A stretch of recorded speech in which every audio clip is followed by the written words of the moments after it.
Hello students, आज हम करते हैं उत्पत्ति ह्रास नियम। तो इसमें पिछले लेक्चर में हमने उत्पत्ति के नियम पढ़े थे। कितने होते हैं? 3 होते हैं। उत्पत्ति वृद्धि नियम, उत्पत्ति समता नियम और उत्पत्ति ह्रास नियम।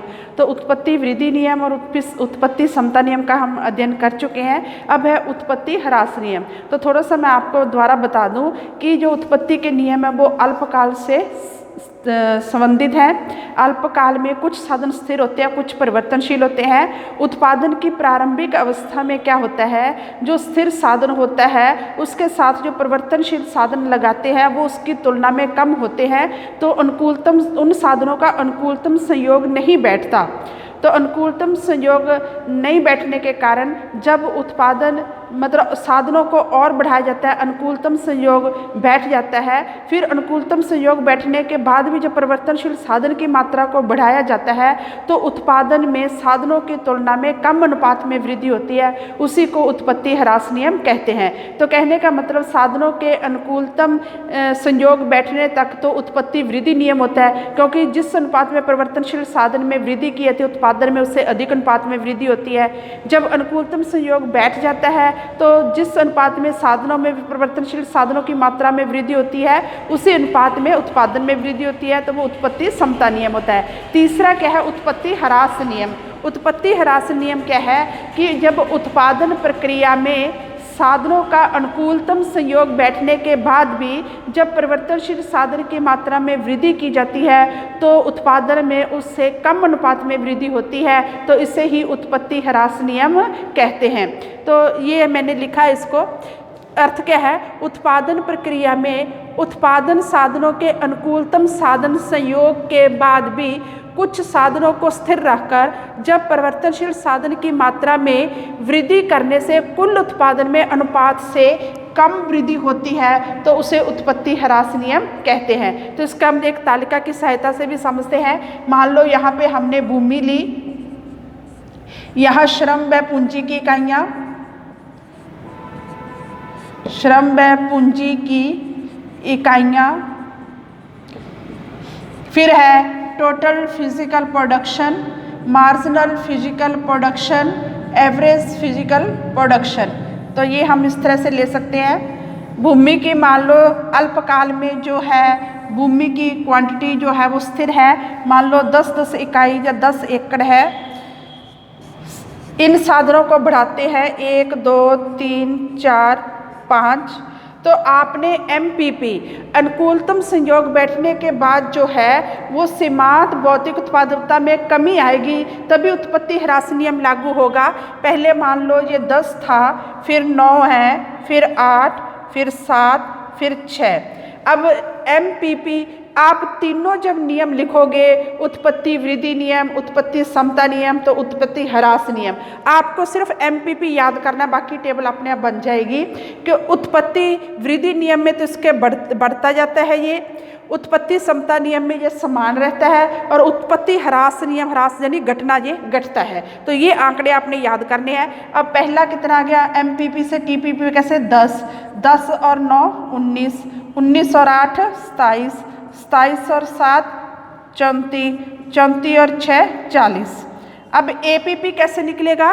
TPP को क्वांटिटी से डिवाइड कर दो, 10 साधनों की इकाइयों से। 10 को 1 से डिवाइड किया 10, 19 को 2 से डिवाइड किया 2 9 18 9.5, 27 को 3 से डिवाइड किया 9, 34 को 4 से डिवाइड किया 4 8 32, बच के 2 8.5, 5 को 40 को 5 से डिवाइड किया 8। तो ये स्टूडेंट इसमें क्या है? MPP और APP गिरता हुआ है। सीमांत भौतिक उत्पादन और औसत भौतिक उत्पादन, total physical production, marginal physical production, average physical production. तो ये क्या है? इसमें रेखा चित्र कैसे बनेगा?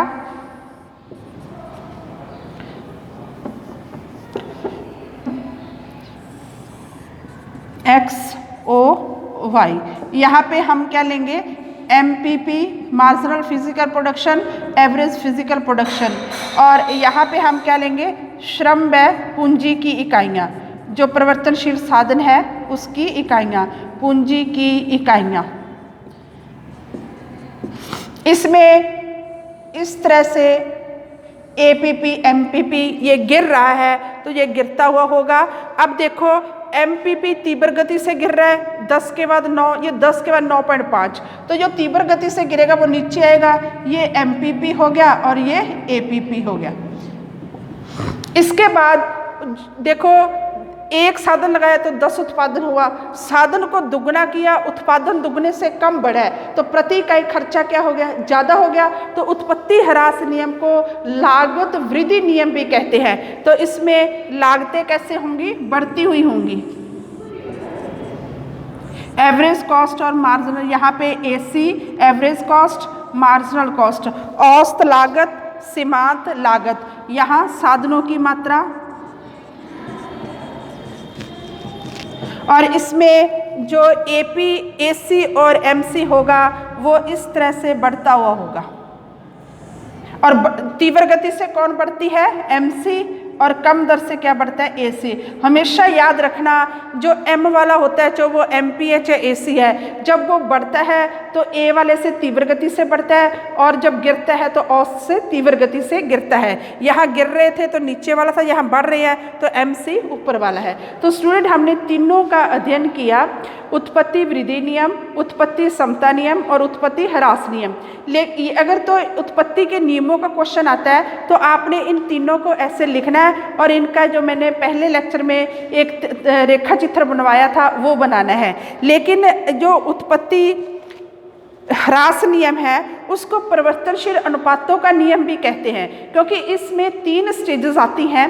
तो ये क्वेश्चन मैं आपको पढ़ के सुनाती हूँ। ये उत्पत्ति ह्रास नियम वाला क्वेश्चन मोस्ट इंपॉर्टेंट है, ये किस तरह से आपको पेपर में आ सकता है। परिवर्तनशील अनुपातों के नियम की व्याख्या कीजिए और यह बताइए कि उत्पादन की कौन सी अवस्था में उत्पादक उत्पादन करेगा। तो परिवर्तनशील साधनों अनुपातों के नियम, तो इसमें अब कंफ्यूज मत हो जाना, आप उत्पत्ति के तीनों नियम मत लिख देना, क्योंकि परिवर्तनशील अनुपातों का नियम किसको कहा है, उत्पत्ति ह्रास नियम, क्योंकि उसमें अलग अलग 3 स्टेजेस आएंगी जिसका अब हम अध्ययन करेंगे।